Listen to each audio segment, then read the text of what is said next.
Hola, ¿qué tal? Muy buenas noches, bienvenidos a Noticias 22. Qué gusto iniciar con ustedes la semana con mis compañeros Rafa Huemansin por allá. Hola, Laura Regis en la interpretación de lengua de señas mexicana y vamos a empezar con mucho color por todos lados. Así es. Y de hecho arrancamos, muy buenas noches compañeros, amigos del auditorio, con el color que podemos percibir aquí a nuestras espaldas con la obra de Saúl Caminer, que mañana estaremos platicando con él, a propósito también de un documental que se ha realizado sobre su trayectoria, sobre su trabajo, sobre su vida, y ahí vemos algunas de las imágenes que estaremos compartiendo a propósito de esta conversación que tendrá con Víctor Gaspar. Sí, un artista verdaderamente muy sólido que ha explorado diversas técnicas y que ha creado un lenguaje propio a partir de la abstracción, digamos, sintética, que es conservar ciertas formas orgánicas o geométricas, pero dentro de un paisaje abstracto. Y más color. Continuamos con color, así es, porque el Zócalo de la Ciudad de México, ahí llegaron muchísimas flores para celebrar a Frida Kahlo.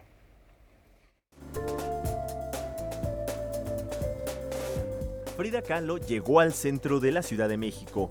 En la explanada del Zócalo se instalaron diferentes escenarios, así como una exposición de más de 30 carteles para recordar a la pintora.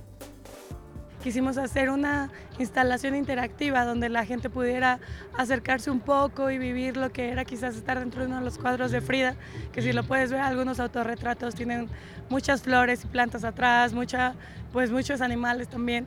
En este caso quisimos hacer algo que pudiera evocar a eso, ¿no? Acercarlos un poquito, y también alrededor de la instalación floral hay una exhibición de carteles que se hicieron con la participación de los floricultores de Xochimilco y Tláhuac, se instalaron arcos, mariposas gigantes y pequeños jardines que se mezclaron con las calaveras gigantes y mojigangas, todo para recrear el universo pictórico de Frida Kahlo. La Frida gigante, pues es justo cuando Frida tiene su exposición en la Ciudad de México, en la ciudad y en el país, que se le hace este reconocimiento a su trabajo a nivel nacional.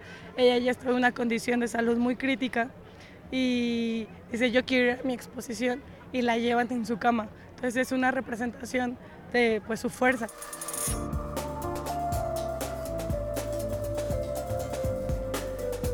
La respuesta de la gente ha sido increíble. Tenemos desde el que ayer se nos subió un fotógrafo a la Frida y fue así de: por favor, respeta el trabajo, pues no te subas, porque si te subes tú, se suben los demás.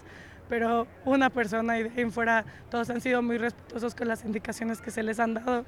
La gente está súper feliz, yo puedo ver, me llama mucho la atención de los niños, entre que les asusta la Frida grande y entre que les encanta poderse tomar una foto con con las dos Fridas, no sé si han visto al personaje, hay dos chicas como con el cuadro de las dos Fridas. Noticias 22, Alberto Aranda. Bueno, normalmente cuando escuchamos interactivo pensamos que es tecnológico, nuevas tecnologías, y aquí es una forma distinta, original de plantear lo interactivo, es una participación distinta de la gente, integrándose a las imágenes o a las representaciones escénicas que se crearon. Aunque se asusten los niños. Sí, bueno, pues, hay que explicarles antes.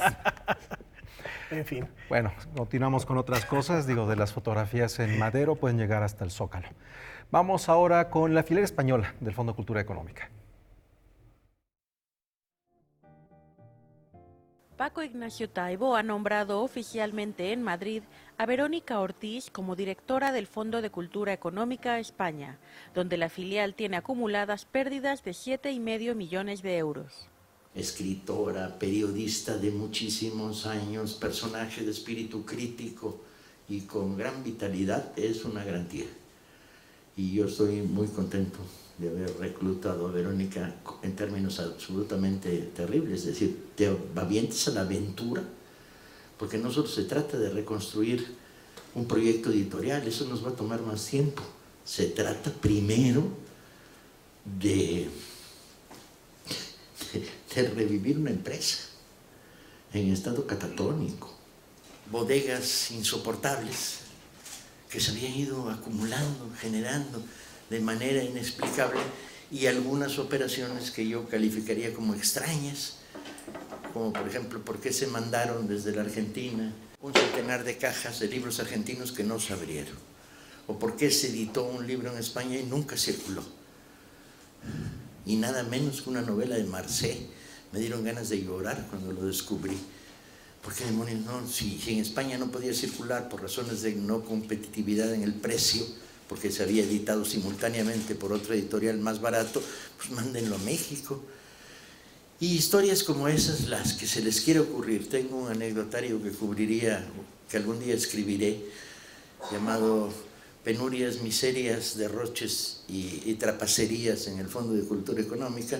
Además del saneamiento administrativo y económico en busca de autosustentabilidad, una de las prioridades del Fondo de Cultura en España será reconstruir el puente editorial entre escritores de ambos lados del océano. De veras, la crítica que todo el mundo hace y es muy llorosa de en España ni nos quieren, ni nos miman, ni nos pelan, ni nos fuman, ni nos aprecian. Pues es la misma que puedo hacer los autores que estoy diciendo mirando hacia América. Lo que hay es un puente roto por razones editoriales.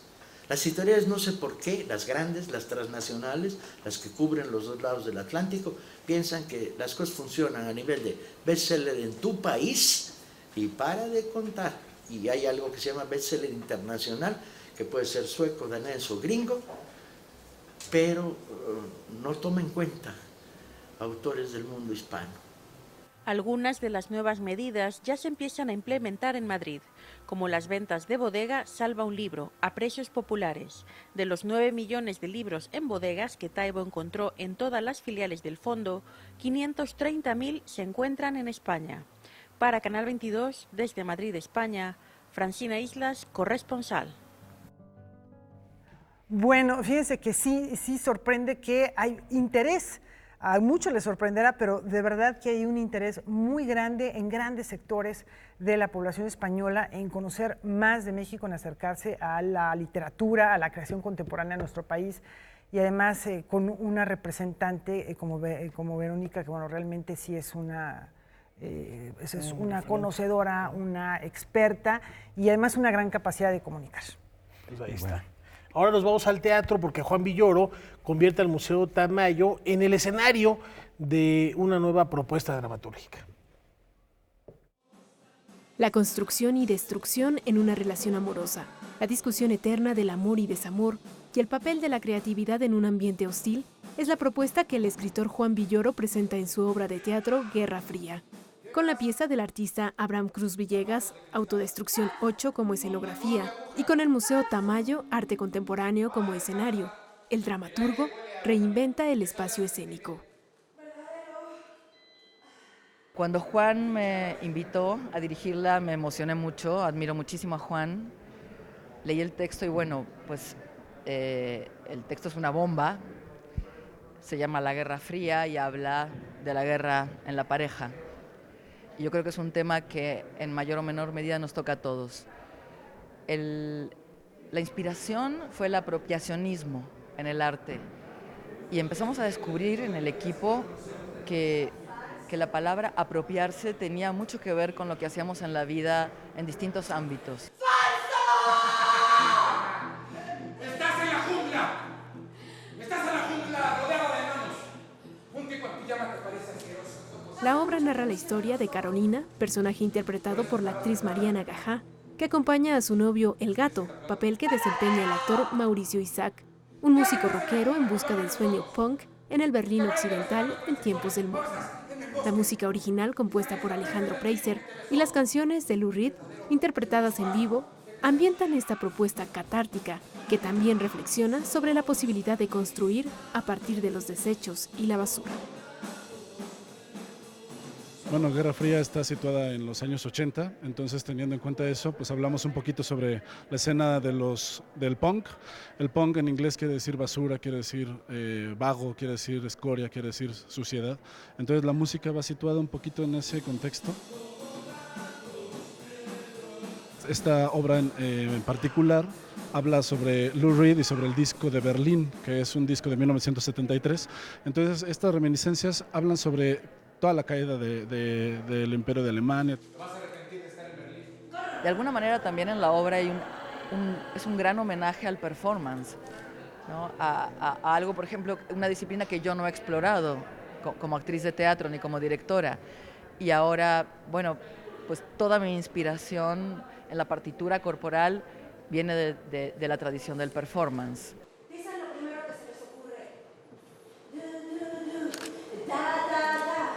Apropiarnos del espacio del Rufino Tamayo fue una enorme provocación y sentíamos que era un honor para nosotros, ¿no? Estar en un espacio como este. Pero me parece que también viene a cuento este asunto de hacer tuyo lo que es del otro, en el mejor de los sentidos, ¿no? Que las fronteras se toquen y se dialogue. Guerra Fría se presentará todos los sábados y domingos en el Museo Tamayo hasta el 8 de septiembre. Noticias 22, Karen Rivera.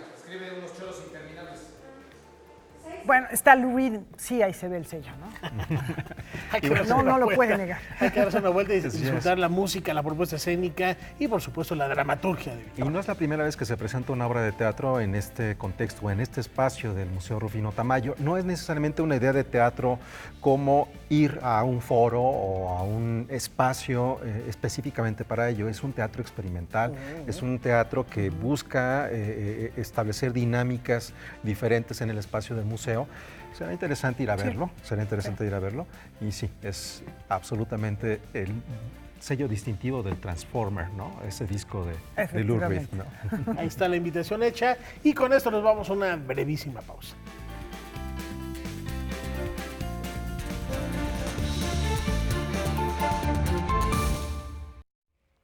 Continuamos aquí en Noticias 22 y nos vamos a ir directamente a la casa Luis Barragán porque tiene ahora una nueva piel.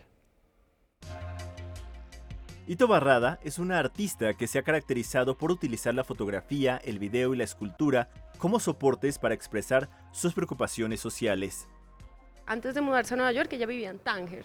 Entonces, digamos, al ver ahí, pues tan en la vida diaria, todas las problemáticas de migración, ¿no? Digamos, y todo lo que eso implicaba con la Unión Europea, y porque justo por ahí es por donde pasan los migrantes, ¿no? Que van hacia Europa. Entonces ella, al ver eso tan de frente, pues se dedicó varios trabajos a eso, ¿no? Ha ido mutando, digamos, sus trabajos. También ha trabajado mucho con la arquitectura, historia de la arquitectura moderna en lugares como Agadir, en Marruecos. Entonces, por esos temas es que la invitamos acá. Tiene un recorrido bastante particular que empezó realmente de las humanidades y luego se volvió más hacia el campo visual, y eso se puede ver realmente en su trabajo. Entonces se ha interesado por la cultura material, digamos, de Marruecos, y en ese sentido nos pareció interesante que viniera acá porque, como los estudiosos de Barragán ya bien lo saben, fue muy importante el tiempo que pasó Barragán en el norte de África. Para la casa Luis Barragán, la artista intervino los muros con papel tapiz y realizó algunos cuadros en donde la textura es fundamental. Así también, en la casa colocó otras piezas y un video que reflejan otros intereses del artista. Por otro lado, vemos unas composiciones hechas con terciopelos que ella tiñó a mano. Entonces ese es otro paralelo entre Marruecos y México, es que tradicionalmente en los dos países se ha practicado el teñido a mano con elementos orgánicos desde la antigüedad. Y finalmente tenemos una película también que hizo, que es muy, parece como cine experimental, digamos, porque son unos acercamientos a materiales. Entonces como que filmó un grano de arroz súper de cerca, pelos de caballo súper de cerca, y hasta abstraerlos. Entonces es realmente una composición visual de formas y de colores, no tiene sonido, y está proyectado sobre un monocromo amarillo que fue hecho en el taller de Barragán. Noticias 22, Alberto Aranda. Desde Nueva York llegó a nuestro país uno de los más connotados teóricos del performance, que es una manifestación que, aunque está presente desde la primera mitad del siglo XX, aún hoy en día hay mucha gente que dice, ¿qué es eso del performance? Como no tiene un arco dramático, escénico, como es el caso del teatro, mucha gente se desconcierta, pero vamos a ver qué es lo que dice él de la importancia de este tipo de manifestaciones que dice tiene que transformarse. Reconocido como uno de los máximos teóricos del performance, actor y director de teatro y profesor emérito de la Escuela de Artes Tisch de la Universidad de Nueva York, Richard Schechner participa en el 11º encuentro del Instituto del Hemisferio de Performance y Política. because I feel that we are in need of a transformational change. I'm not the only one who thinks that. If we are going to pass on to our children and our children's children a livable, happy world. And so I'm concerned about that. And I will be talking about some of the history of how we approach questions not only of ecology, but questions of art, questions of thought, questions of how we understand nature, including human nature, and where the place of human beings are within the scope of nature. El profesor aborda la concepción de estos futuros posibles desde una perspectiva holística. Futuros que, dice, solo serán posibles con la transformación de la conciencia. Él ve la posibilidad de esta transformación en las artes. It's also a warning. I mean, I don't feel we're going in quite the right direction. I think a lot of people also believe this, but I feel that in almost every enterprise now, we need to introduce into the dialogue these questions that we should not say, well, that doesn't concern me, or that will concern my children. I think we need to ask questions about what is our relationship to the environment, what is our relationship to other beings, as well as what is our relationship to human beings. Schechner aclara que su concepción del arte performático, de su teatro si se le puede denominar así, puede resultar ambigua, pues al denominarlo teatro ambientalista, no se refiere a la concepción ecológica y de naturaleza que habitualmente tiende a asociar esta palabra, sino a una concepción definitivamente holística que lo inserte en espacios específicos, en dinámicas sociales y dinámicas de pensamiento. The term does not really come from the ecology movement. The term comes from an art movement in which artists in the 50s and 60s began to move their works off of the walls into the galleries and create the whole environment of the galleries. And then they started to perform in that situation. A person like Alan Kaprow, who did the first happenings, that was a form of environmental theater. And Noticias 22, Víctor Gaspar.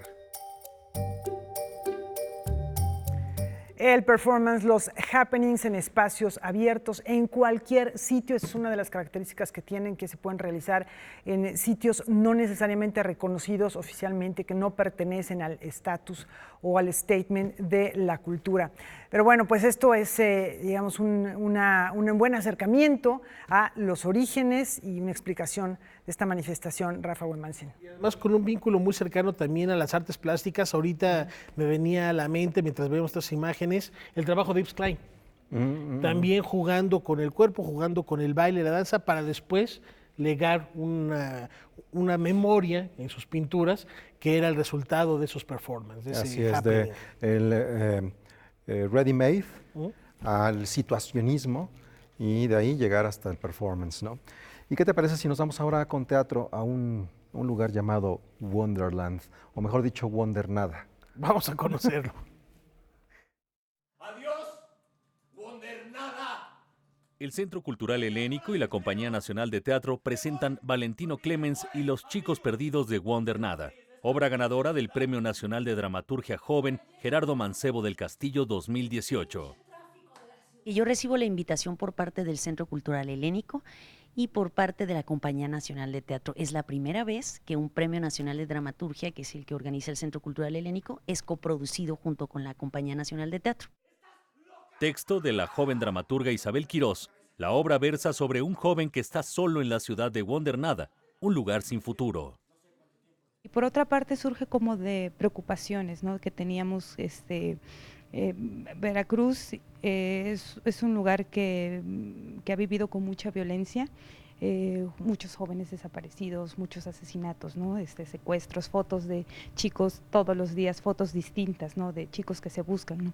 Entonces a partir de eso, no, o sea, era la preocupación del por qué pasa eso, especialmente en jóvenes, ¿no? Y también la interrogante, ¿no? ¿Qué sucede con ellos? O sea, ¿los encuentran, no los encuentran? O sea, pero sobre todo eso, ¿no? Y también como Jalapa es un lugar muy cultural, ¿no? Entonces, pero sentíamos y sentimos todavía, ¿no? Que las oportunidades realmente son muy escasas, ¿no? O sea, todos estudiamos una licenciatura y terminamos trabajando en otras cosas que no tienen nada que ver, solo por sobrevivir, ¿no?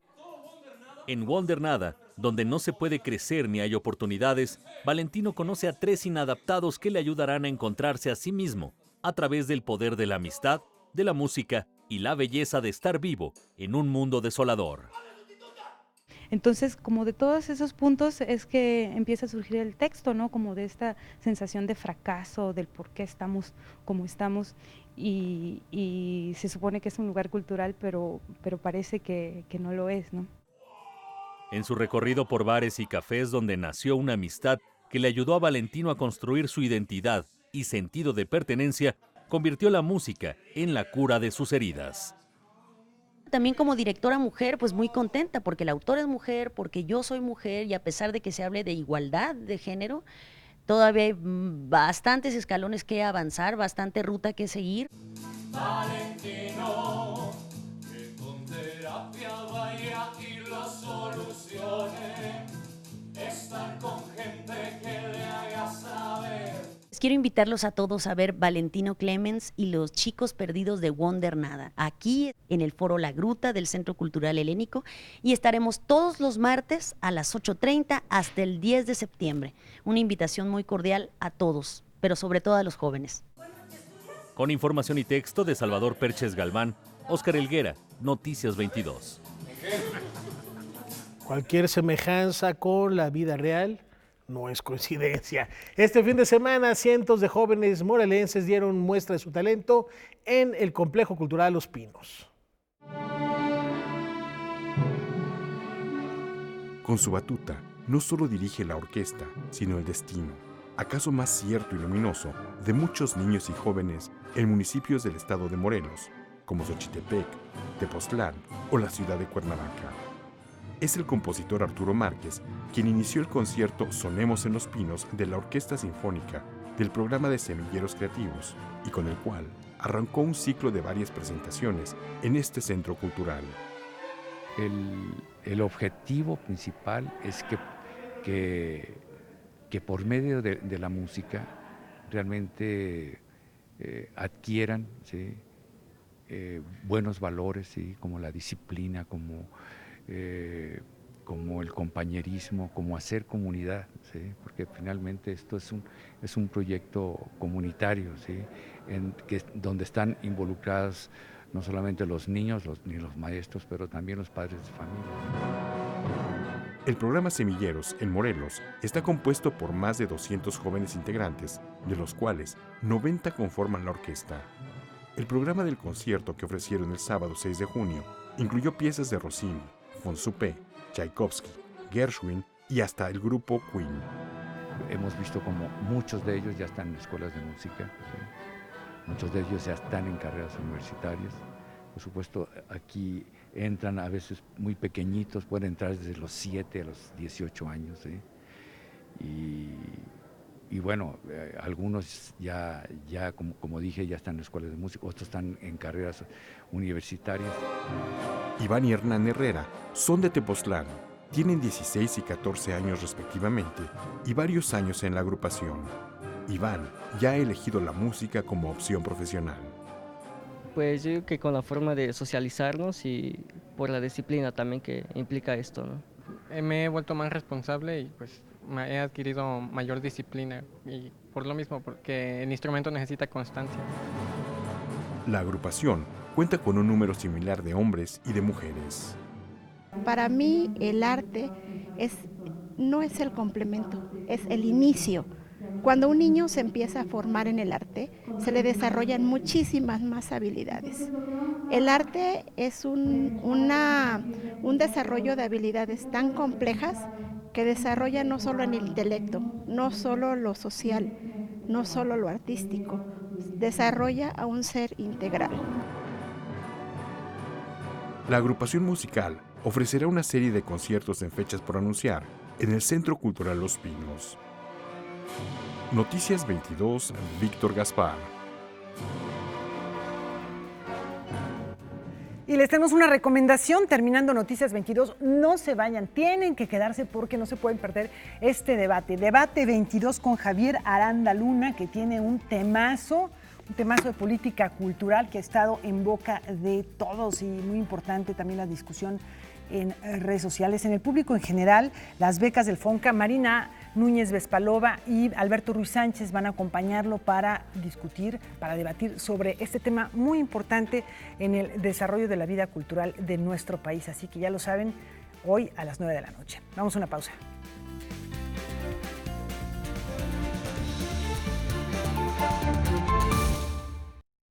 Continuamos en Noticias 22 y ahora vamos al corazón de la Ciudad de México, ya que ahí existe un punto de encuentro para aquellos mexicanos deportados o retornados de Estados Unidos.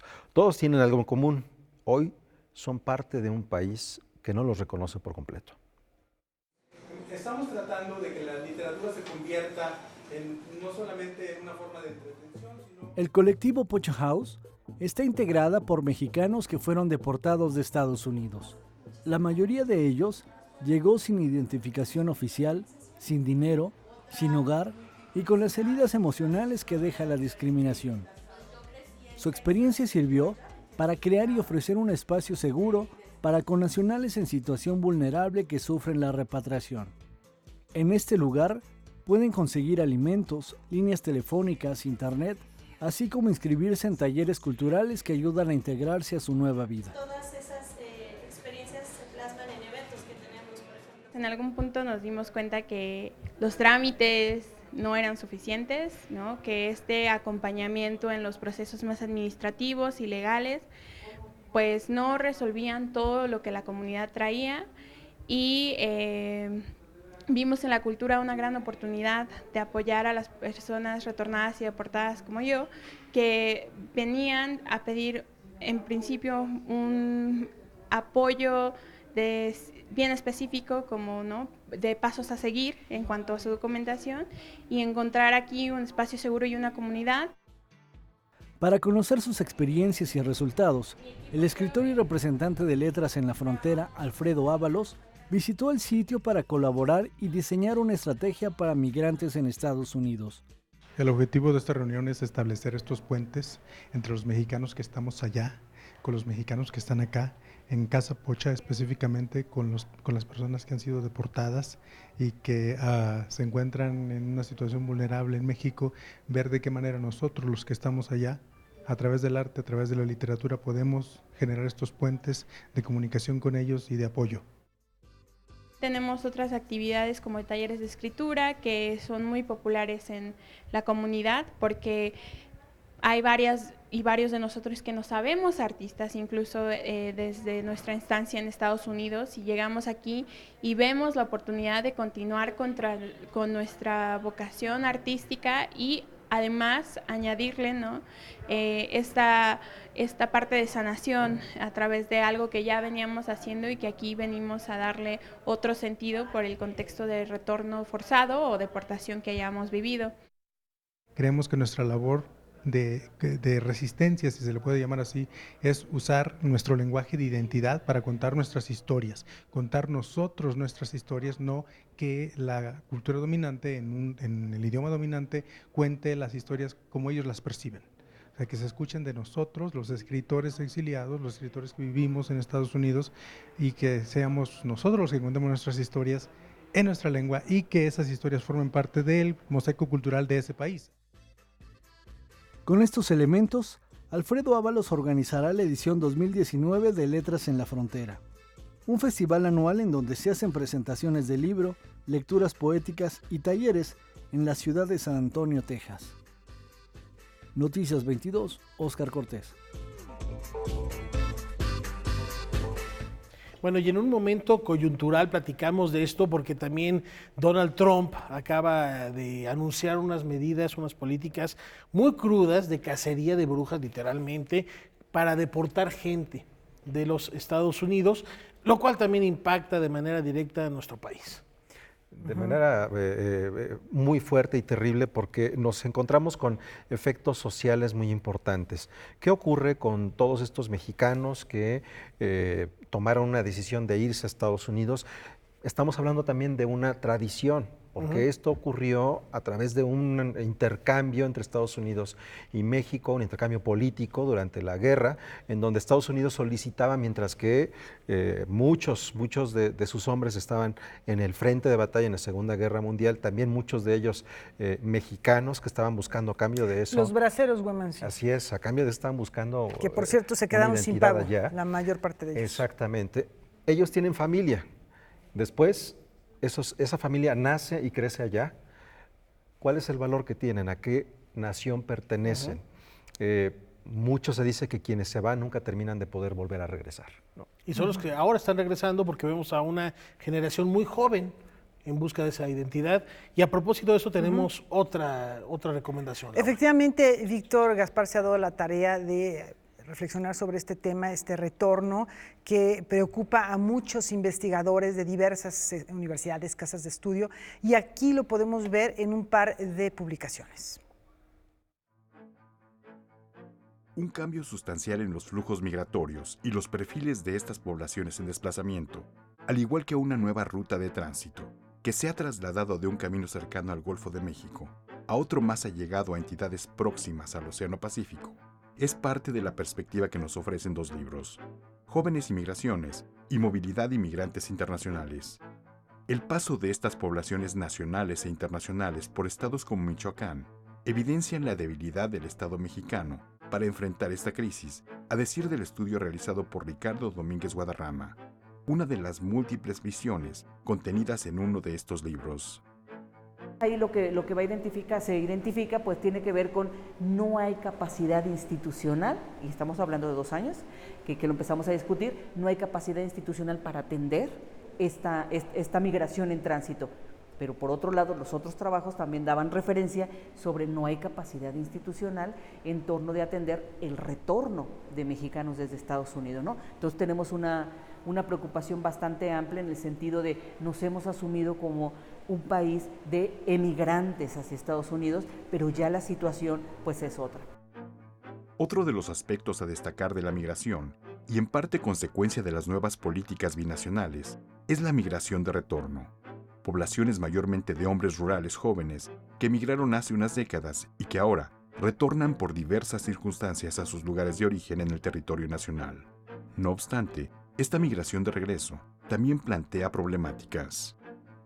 De ahí se despunta un tema muy interesante que Gustavo Castro, un gran investigador del Colegio de Michoacán, le llama los estudios de la noche, ¿no? Porque justamente estos adultos mayores expresan que es justamente en la noche cuando sienten esta gran soledad, ¿no? Esta gran presión, y en contextos de violencia, en contextos que tenemos en las comunidades en muchos territorios del país, pues es más pesado, es más preocupante. Norma Vaca Tavira, coordinadora de ambos volúmenes, señala al modelo neoliberal como responsable de un cambio sustancial en el desplazamiento de estas poblaciones a partir de los años 90, el cual pasó de varones solos de entorno rural a familias completas en tránsito hacia el sueño americano. ¿Qué costo económico, social y cultural involucra este masivo desplazamiento? En términos de cantidad y de números, no lo sabré decir, pero claramente tenemos un asunto de... Hemos tenido, para hacerlo desde el pasado, porque México tiene muchas décadas, perdiendo capital humano, ¿no? Perdiendo mucha gente formada, criada y formada en México, y que se ha perdido. Ahora, en los pueblos, en las regiones, nosotros en estos libros, especialmente en el de Migraciones y Movilidades, insistimos mucho en una perspectiva regional, en una perspectiva territorial. Debemos ver no solo los flujos, sino los impactos en las comunidades y en las regiones. Movilidades Inmigrantes Internacionales y Jóvenes y Migraciones son ambos resultado de seminarios en los que han participado especialistas en migración del Colegio de Michoacán, la Universidad Autónoma del Estado de México, la Universidad de Guanajuato, la UNAM y el Colegio de México. Ambos títulos aparecen bajo el sello GEDISA. Noticias 22, Víctor Gaspar. Fenómenos que hay que seguir muy de cerca, que no solo se dan en México, se dan en todo el mundo, y no solo tienen reflejo en la literatura, sino también en las artes escénicas. para reflexionar y analizar de manera más eficiente y exacta los fenómenos sociales que están registrados en la dramaturgia de la última década, el Centro Nacional de Investigación, Documentación e Información Teatral, Rodolfo Usigli, abrió una nueva línea de investigación titulada Cuerpos, Fronteras y Violencias. Lo que nos interesa es recapitular y recuperar todo lo que se ha hecho alrededor en este centro de investigación sobre temas, ¿no?, como puede ser el siglo XVIII, el siglo XIX, el XX, y estos temas tan contemporáneos, ¿no?, como son los cuerpos, las fronteras y las violencias. No es que nos interese una sola línea, sino nos interesan diferentes formas de pensar, de analizar y de criticar momentos de la escena, ¿no?, tanto como dramaturgia como performatividad. La primera investigación que se desprende de esta perspectiva está concentrada en el libro Dramaturgias Fronterizas, de Rocío Galicia. Son 9 ensayos en los que confronta el contexto social, el aparato teórico y el análisis de las obras que abordaron el tema de la violencia. Este libro lo que intenta es recoger pues una noción amplia de dramaturgias, porque no solamente estudiamos el texto dramático, sino también el escenario, e incluso vamos más allá, y la nueva estación de esta investigación tiene que ver con la utilización de todos los conceptos que nosotros manejamos desde las artes escénicas, llevadas a un grado mayor, pensadas como herramientas para tratar de comprender justamente lo que está sucediendo en nuestro país. Es una investigación que inició en el año 2003 en la frontera norte del país. En un principio se concentró en las obras que abordaron los feminicidios como denuncia. Sin embargo, la creación artística se diversificó tanto que en pocos años se narraron historias en las que se involucraban otro tipo de crímenes. Los 9 ensayos que integran este libro pues tienen que ver con todo eso, con una reflexión, y no solamente desde el campo de la temática, sino también en qué discursos se están presentando, cómo, porque no son obras aleccionadoras, no son obras moralistas en ese sentido, sino lo que están presentando es la problemática en sus múltiples dimensiones, y creo que desde esa perspectiva es una manera de entrar, y se hacen obras entrañables donde uno sale verdaderamente conmovido. Con esta nueva línea de exploración, el CITRU ofrecerá una nueva lectura del contexto social a través del teatro. Hemos profundizado la violencia. Lamentablemente, cuando empecé esta investigación en el 2003, pues la violencia estaba geolocalizada en la franja norte de nuestro país. Hoy vemos que ha hecho metástasis por todo el territorio nacional. Noticias 22, Óscar Cortés.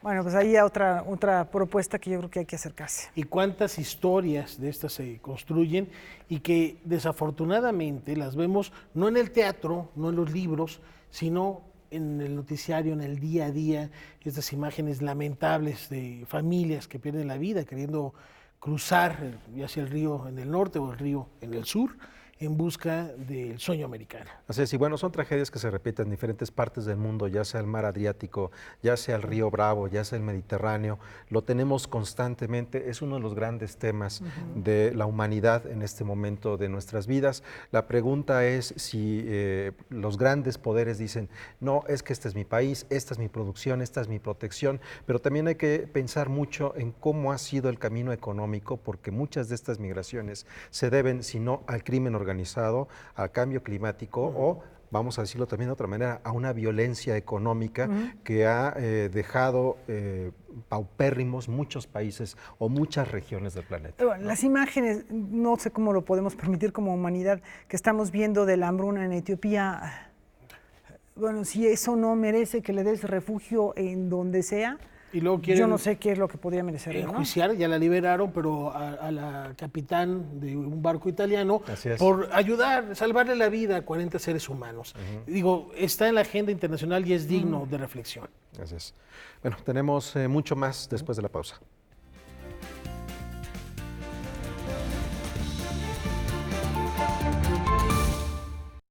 Continuamos aquí en Noticias 22 y hoy tenemos a Karen Rivera.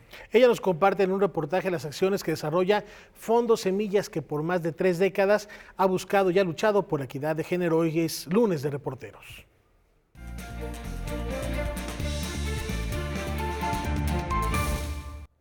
Es algo que ya nos habías ofrecido, Karen, acercarte a estos temas y en el caso de esta organización que aborda tan diversas situaciones. Aquí nos hablaron en una ocasión con Irma Gallo de las trabajadoras domésticas, pero esto solamente es uno de los programas que llevan a cabo.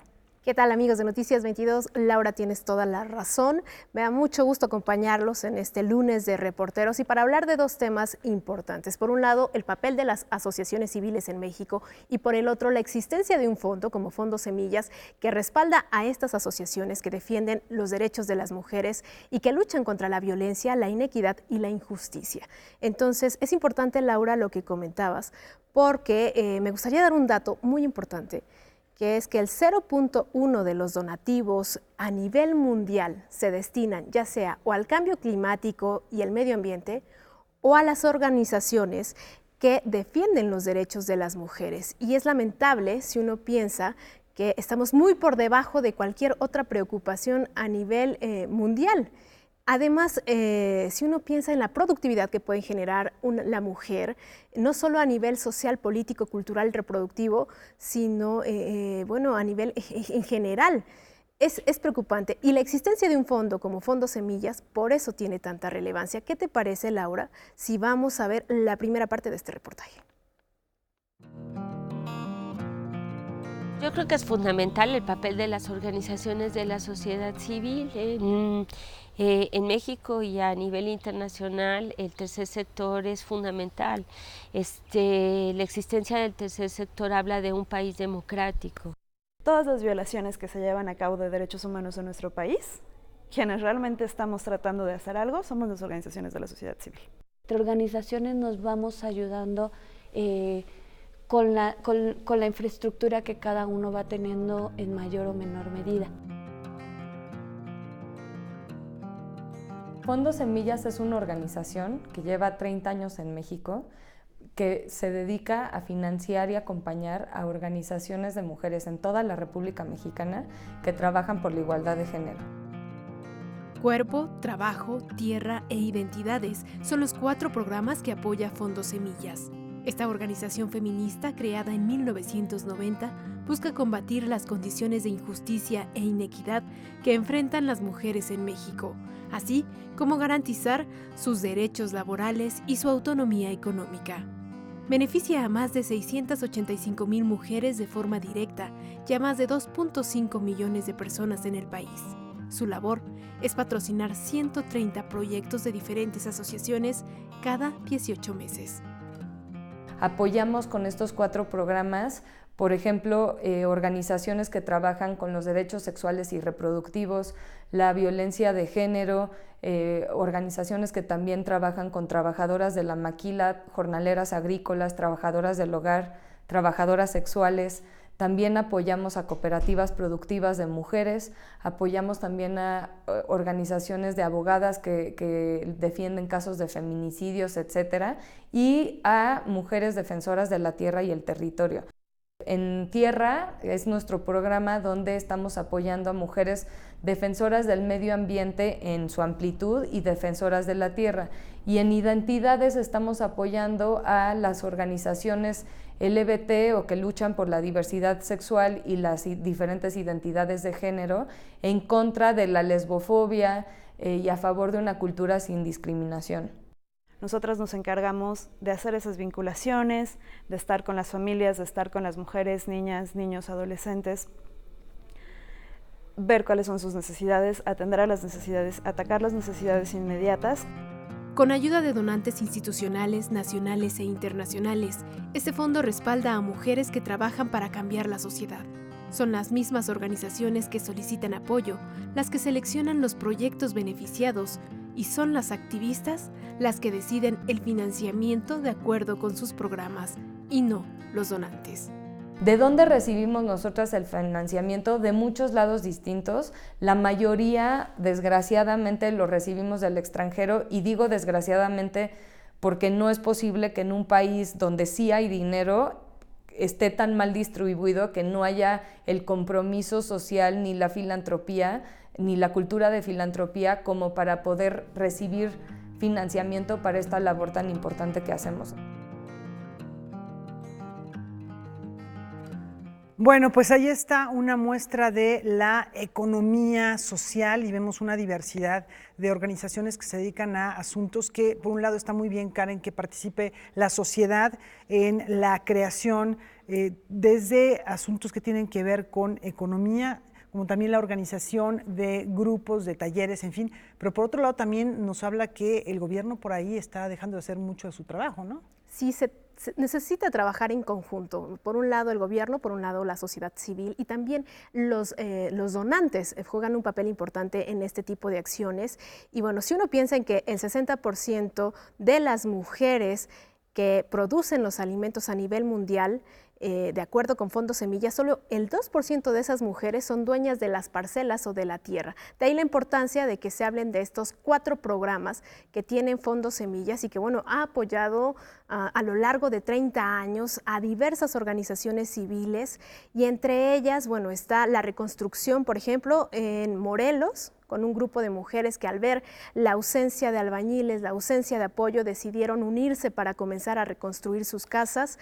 O, por ejemplo, estas organizaciones que trabajan en el norte del país, en las maquilas, en el que si uno habla de qué hay detrás de nuestras etiquetas, hay un trabajo impresionante de todas estas mujeres que trabajan en la industria de la moda, y que bueno, pues la industria de la moda, por ejemplo, creció en un 22% y el salario de estas mujeres solo el 2%. Vamos a ver, tuvimos la oportunidad de platicar con 2 de las organizaciones que apoya Fondos Semillas que se encuentran en la Ciudad de México. Una de ellas son las Banders y la otra, bueno, pues es la Matatena. Vamos a escucharlas.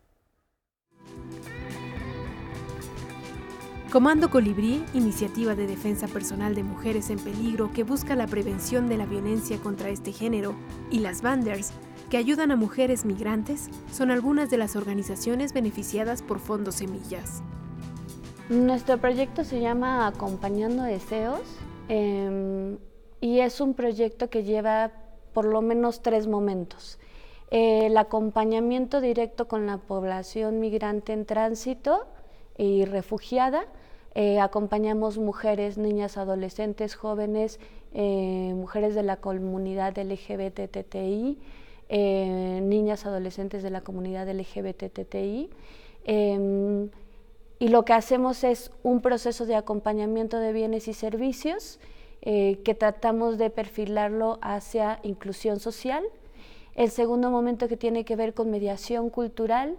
Y el tercer momento que tiene que ver con las relaciones en términos de prácticas artísticas. En el último acompañamiento, los últimos acompañamientos más bien que hemos realizado, nos hemos enfrentado a situaciones donde han violentado a menores de edad, a niñas de 1 año y meses, ¿no?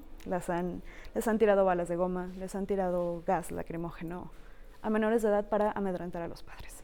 Entonces, ver este tipo de violencia y estos niveles de violencia es muy duro.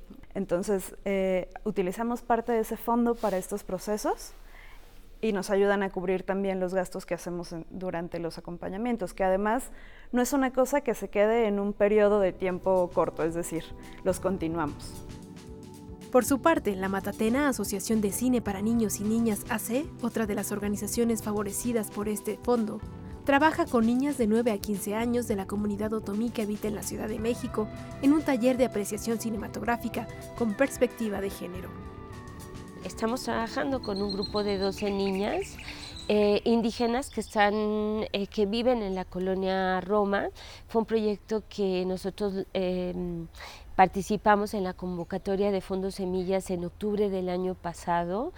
Es un proyecto que nuestra propuesta es efectivamente utilizar el cine y que vaya de la mano para poder trabajar cuestiones de perspectiva de género con esta población. Siento que el proceso es muy enriquecedor, insisto, ¿por qué? Porque el cine te abre un gran panorama, porque te permite reconocerte. En este sentido va a permitir a las niñas que participan en este proyecto de nuestras miradas reconocerse con niñas, con otras niñas y a través del cine. Creemos que es sumamente valioso y sumamente importante porque frente a este contexto tan complicado que estamos viviendo, tanto a nivel político como a nivel social, realmente son las organizaciones de la sociedad civil quienes están sacando adelante todo lo que tiene que ver con derechos humanos. Lo que tendríamos que asegurar es que estas poblaciones nunca se vulneraran por un recorte de financiamiento público a organizaciones que atienden a estas poblaciones. Sin la sociedad civil,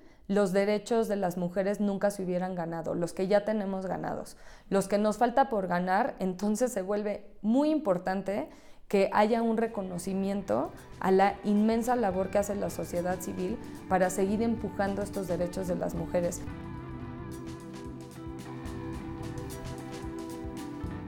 Bueno, si no hemos tenido un acercamiento a las organizaciones de la sociedad civil, a veces es difícil imaginar Karen, de qué viven todas estas personas, para que se empiece a aceitar el motor de una organización civil. Hay que dedicarle mucho tiempo, mucho esfuerzo y mucho dinero. Es muchísimo. Es muchísimo. casi una actividad filantrópica, sin embargo, se diferencia de la actividad filantrópica por el profesionalismo. Por el interés también que hay, la mayoría de las asociaciones civiles han enfrentado situaciones difíciles y de ahí surge la idea de crear una asociación que respalde los derechos de las mujeres. Y es importante mencionar que Fondo Semillas apoya en su mayoría a las asociaciones civiles que no tienen otra fuente de ingreso.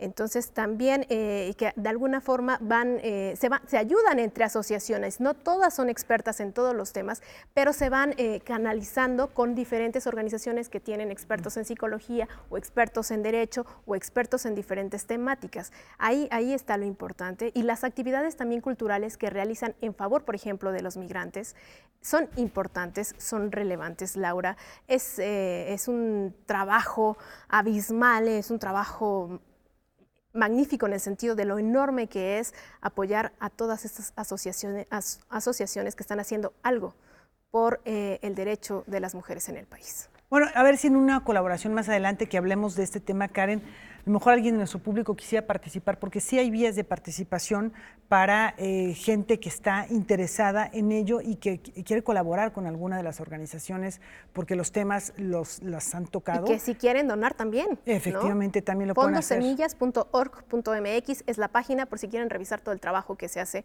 en esta organización. Gracias, Karen. Gracias, Laura. Interesantes temas, como siempre, Karen, muchas gracias. Y queda también la invitación, no solo para acercarnos y donar, sino también para hacer el cambio y la diferencia. Y nos vamos a ir, como es costumbre, con música. Nos vamos rápidamente con música, Rafael, pero antes un recuerdo a Joao Gilberto, quien falleció a los 88 años de edad, un personaje fundamental para la música popular de segunda mitad del siglo XX. Pero nos vamos con Giovanni Bononcini, uno de los grandes chelistas, a 272 años de su partida. Hasta mañana.